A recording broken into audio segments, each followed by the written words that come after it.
think it's just literally after noon. And I am here in the southern part of Yukon on an absolutely spectacular, breathtaking day out here. Got a gorgeous home behind me here with caribou antlers and moose antlers up there. Fantastic. This is the little community known as Carcross, or previously known as Cariboo Crossing. Private parking, that's good. I'll walk through someone's private land. I'm in the home of the Tagish people and the Tlingit people. And the Tagish people are a fabulous culture, a town called Tagish. I was chatting with a lady this morning at the information center. Um, hey, hi there. Well, you would love to be here. It is just gorgeous. Look at this. This is train bridge for the White Pass and Yukon Rail that comes over here. It is, of course, I'm not in the Arctic, right? I'm south of the Arctic, but I'm still a long way north. I mean, a really long way north. And I'm looking at the Nars River. There's Nars Lake is on one side, and this is the smallest river they say in the Yukon because it connects two lakes together. But we move over, and there's Lake Bennett. Now, Lake Bennett is forever linked to the gold rush. And that is because when you would have arrived up into Skagway, which is Skagway, Alaska, and all these people you see around here have come off of buses that have come up from Skagway. So they've come up from the cruise ships, of course. But what a day for them to come up and over the pass. We drove down as far. We went into British Columbia. So technically, you drive south from Yukon, you get to British Columbia, and then you get to Alaska. That's how far north I am. But I went down basically to the Canadian border post and turned around. Obviously, not going into the States these days, but back in the gold rush times in 1898, they would come in and they would go into Daae or into Skagway, climb up over the Chilkoot Pass, and then they would walk up sometimes 100 times to carry all their supplies, cut down all the trees at the far end of this lake, and create rafts. And of course, these people didn't know how to run ships or anything.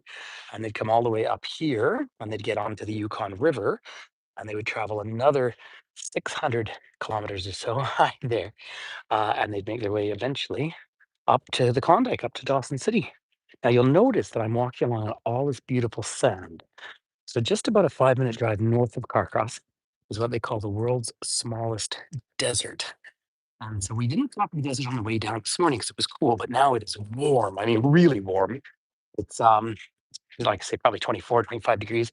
So when we leave here, we're going to go up there and I'm going to take off my shoes and socks and run in the sand dunes because that's what one should do. Look at everyone out enjoying. You know what? I have my swimsuit with me. I might just have to go for a swim in Lake Bennett. That might just have to happen, ladies and gentlemen. Seems quite appropriate. So not particularly high here, about 650 meters. So that's about, I'm not sure, 2,200 feet in elevation. This is still where you move into this big bowl that is Yukon. So that is straight north. So it's about just shy of an hour to get up to Whitehorse. And then you'd be 6 hours up to Dawson City. And then you can get on the Dempster and drive another 880 kilometers to Tuktoyaktuk. So we're taking the easy route today. It's a gorgeous beach, isn't it? Take the easy route and we're going to fly all the way up. But you know what? I might, after I turn this off, I might just have to go throw on my swimsuit. And the water's not even cold. I mean, it's cold if you're not used to it, but it's certainly not my cold plunging. Look at these mountains. Carcross is also known for some really world-class mountain biking, and you can see why, because the tree line is so low on some of these mountains. You're able to get up high, and you'll see up in the distance here, there's still some snow. They've had a pretty cool summer. It's like we did in Banff, which was great news again because they were worried about fires. But now you've got this heat wave. Calgary and Edmonton, and I guess home, are full of smoke. Hello, you gorgeous butterfly. So there is a lot of smoke around. There was a notice that the caribou herd is migrating just at the moment. So hi there. Hi everyone. Hi, it's so nice for everyone to connect. But Carcross is really neat. Now they've, Really, Yukon feels to me like it's kind of booming at the moment. There's a lot of new construction. Here, people either come up on the train as far as here. I did see a train rolling along, or they take the bus tours and come up. And of course, the between here and Skagway, you get up to the highest mountains in this area. Now, the highest mountains in Yukon are actually out just sort of that way, out to the west. Oh, fish just jumped in Kluane Park. And that's in fact Mount Logan, which is the highest peak in all of Canada. Sorry, I really now I want to go fishing. There is a fishing moratorium on. If you saw my video yesterday, um, but that was a big fish that just rose. I'm going to guess lake trout, but could also quite easily be char. I had char. It is breathtakingly beautiful here. Now, if you saw my video that I did here May last year when I was up, that was a little different. It was a stormy, stormy day. Hey, ladies and gentlemen, I just have to tell you that my friend Patrick is online. If you were back in the virtual tour days, Patrick is in Patrick and Aaron. Patrick and I had dinner recently in Calgary, and I think Patrick might be out in Vancouver. I will be in Vancouver next week, my friend. It's so nice to see you here. Um, so many of you know Patrick because he is in theater. He's a fabulous, experienced actor, but also stage manager, which is a huge job. I think it's a bigger job than I would want. Whereas I'm just happy being up in the Yukon because this is where I really want to be so much in my life. There we go. The Nars River is an important migratory waterway. Here we go. Tell you just there. There. Hi. Nars River is an important um, migratory waterway for several Yukon freshwater fish, including Arctic grayling, lake trout, and their favorite play, least Cisco. Yes, that was a big splash. I'd say it's more of a lake trout rather than a grayling. Grayling are just beautiful. This water is so clear. Now, I'll tell you, particularly that I have some American friends on board. Down the other end, there was a town here called Bennett once upon a time. And that is where, I don't like to say his name, but the president of the United States, his grandfather really amassed their family fortune because he ran a brothel here during the gold rush. So that family's money comes from that. And then, of course, real estate deals and so forth. So it's so nice that everyone is connecting with my friend Patrick, who is as lovely in person as he is on screen. Oh, now it's exactly right. Look at this reflection. So the White Pass and Yukon Rail, I did talk about this the other day, but it really does matter. Until the Alaska Highway was built in the 1940s, of course, to supply military support to Alaska with the fear of the Japanese invading, until that happened, the access point to Whitehorse was actually via Skagway. I can see fish. There we go. Sorry. Well, see, I don't know if they'll come through on the screen, but there. I I would love to know if you were a grayling. I wonder if they're coming through on the screen. Give me a thumbs up if you're able to see them at all. But the ships would go up to Skagway, and then it was 177 kilometers on the White Pass and Yukon Rail narrow gauge. There's tons of fish in here. And they would then come right into Whitehorse. Then the Alaska Highway was built. The train really was closed down, but it's been brought back to life because of the cruise ship business. Look at that. Um, can't see them on your phone. There are actually tons of fish down here. Let me try again. Now there's sunken. Now I did see what I think was a golden eagle earlier today. I also saw doll goats, mountain goats, beautiful white ones. Um, but if I were an eagle or an osprey, I would want to come here and catch. I mean, there are. What I don't think it's the spawning time. You might be able to see some now, right down in the water there. Be thrilled. And I did have Arctic char for lunch, which was yummy. And I have a very, very full tummy, but that will keep me full because what we're doing from here is we're going to go and play in the desert, the Carcross Desert, which is actually caused, delicious to eat. Play in this world's smallest desert, as they call it, which is caused by katabatic winds. Those are those glacial winds. So where the desert is the base of that mountain just over there. But the way the winds come down, it just stops anything from growing. And that's why you get this wonderful sandy beach as well. So I'm going to go play there and then drive back up to Whitehorse, which is not a long or punishing drive at all. Go to the Arthur Erickson Erickson Airport. YXY is the code for Whitehorse. And then we are flying up to Old Crow and then over to Inuvik and spend the night in Inuvik in the high Arctic. People have been seeing northern lights. I did wake up in the night, but didn't. It was a little cloudy, unfortunately, last night. As you can see today, couldn't be more spectacular. And in fact, I am so hot. I'm in shorts. I mean, welcome to the Arctic, ladies and gentlemen. But I am in shorts. But yes, we'll be in Inuvik tonight, which I am so excited about. I can hardly restrain myself, and then drive tomorrow up to Tuktoyaktuk, which had a massive storm the other day. They had a storm surge of 2.5 meters, believe it or not. These are such Yukon houses up here. So Yukon is obviously inextricably related to Alaska, although so much of the lore that you get from Alaska actually comes from Yukon, because that's where the gold rush was. That was the Klondike, and I think it's a really significant thing to mention. But I have many wonderful things to say about Yukoners. This is a beautiful, extremely educated, progressive society up here. There is a large First Nations population. The entire territory is probably 45,000 people, third of whom would be First Nations. So down here is, say, Tagish and then Tlingit when you get down to the Skagway area. Then I'm moving up north, of course, to the Dene, the Gwich'in peoples, and then, of course, up to the Inuviat or the Inuit people. That'll be over in Northwest Territories in Tuktoyaktuk. A few days time, we'll be back down in Dawson City, and that is Gwich'in in that area as well. So you have people who still live very, very connected to the land in a beautiful way. And then Yukoners themselves, it's a lifestyle choice to be up here. Stopped in a gas station this morning, and a lady said, "Oh yeah, it's just God's country," but not in a competitive way, in a being in love with their home sort of a way. And I certainly feel that. Now, winter is long and dark. All right, you were so far north. I'm north of 60 here. The boundary, which is about a 20-minute drive south of here with British Columbia, that's the 60th parallel. That's the same line if you go over to Europe. You've got Oslo, Stockholm, Helsinki, along that kind of a line. Whereas here it's yeah, there's such small population because winter is so long and so dark. Although Yukon is protected because the massive mountains down that you see in the distance, might see some snow, some glacial ice. Because of that, it's actually quite a dry climate in around Whitehorse, the capital, in this area. So even though it's dark in the winter, you still get a few hours of light in December. And when you have that great big moon, then it reflects off the snow. So, and you know what?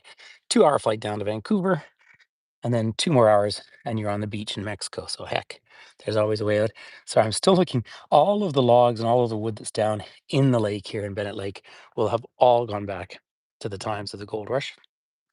Say the old story is at the end of the lake, every tree there is 127 years old because 127 years ago they chopped them down in order to build rafts to try and float 500 miles, 700 something kilometers up to the Klondike. Now, the reason Whitehorse was founded where it is most specifically because there were rapids there that they said looked like the mane of a white horse.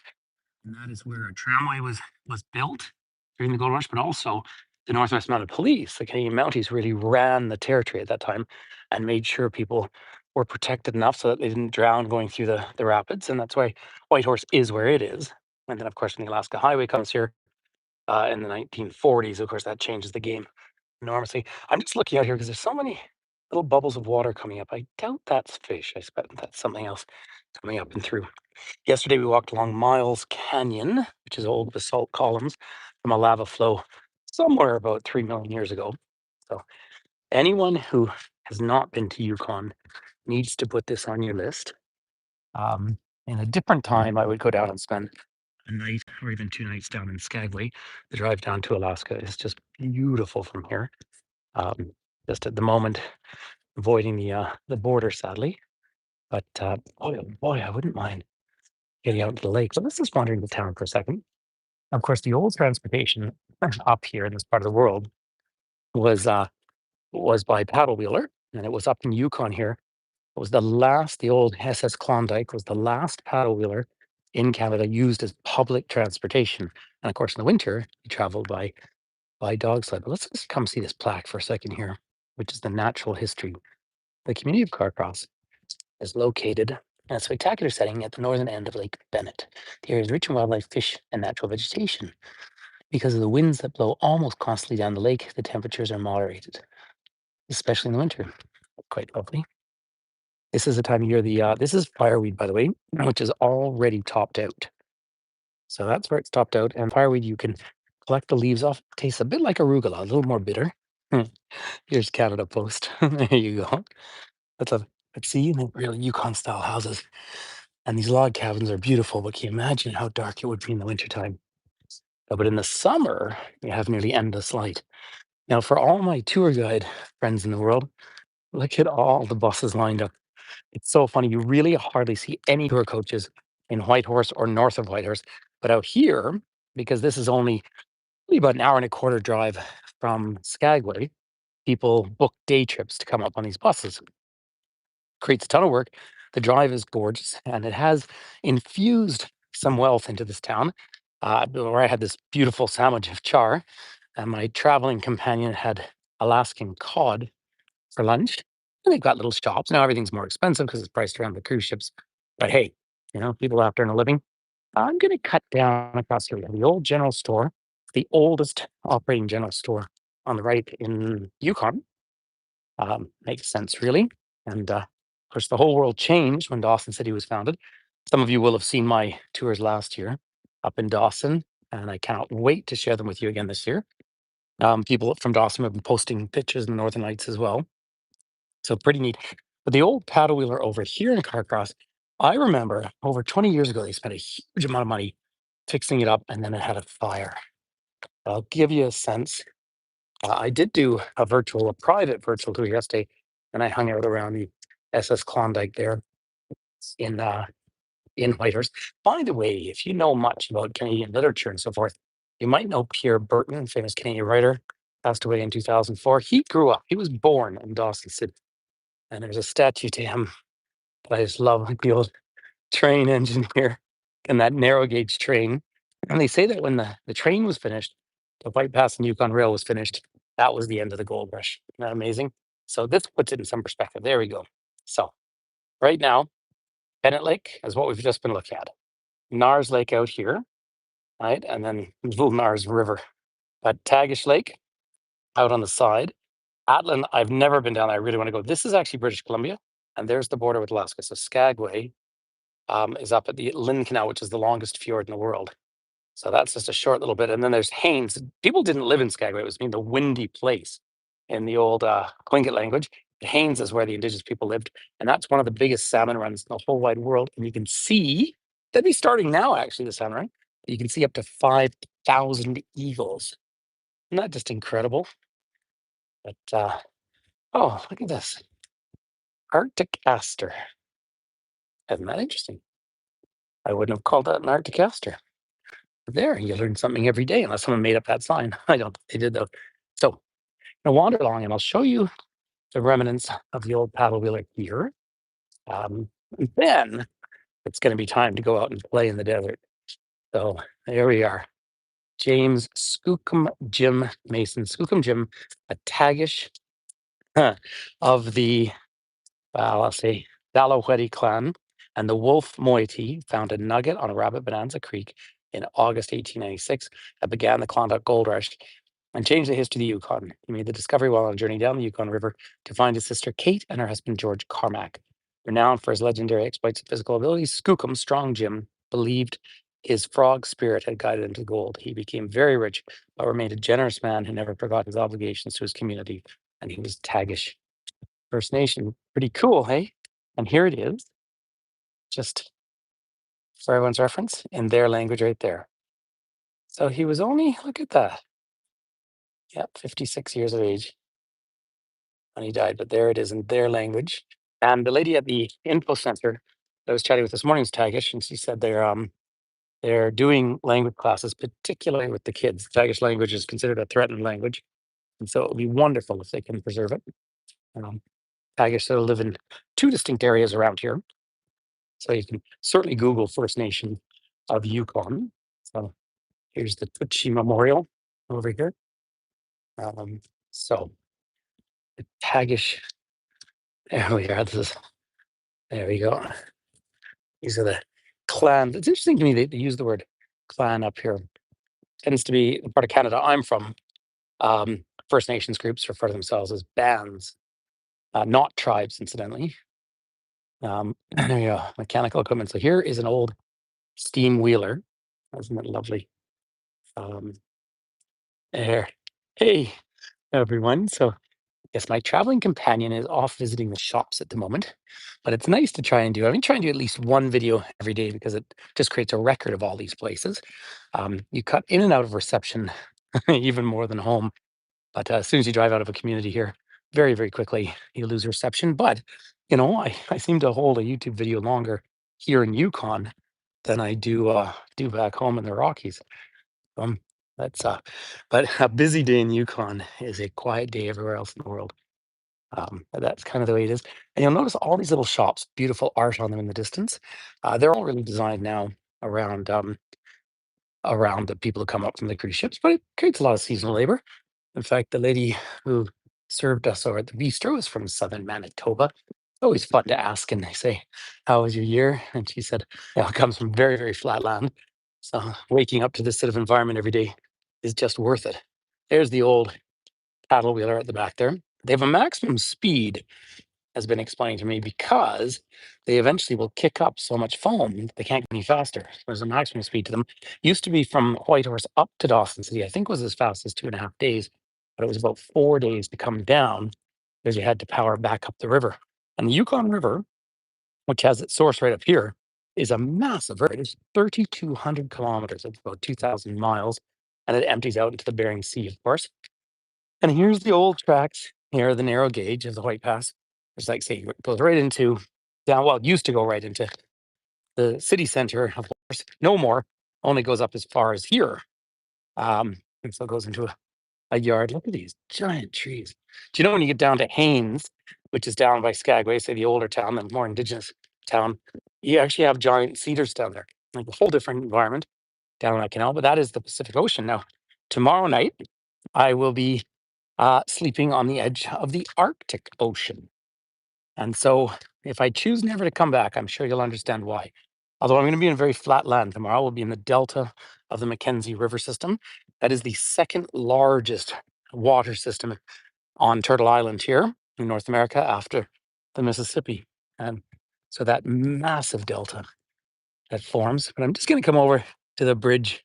There is someone, I think, maybe getting into their boat to go fishing. So, but I say I don't know if the moratorium fishing. I think the 7-year moratorium, is just on salmon, and the salmon stocks looks like are starting to recover, which is wonderful, wonderful news.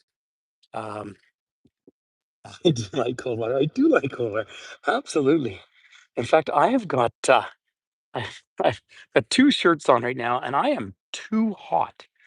I genuinely too hot now. So, and the sun is still so high up, but it is getting dark. It's getting dark around 9ish. So this is not the time of the year of the midnight sun.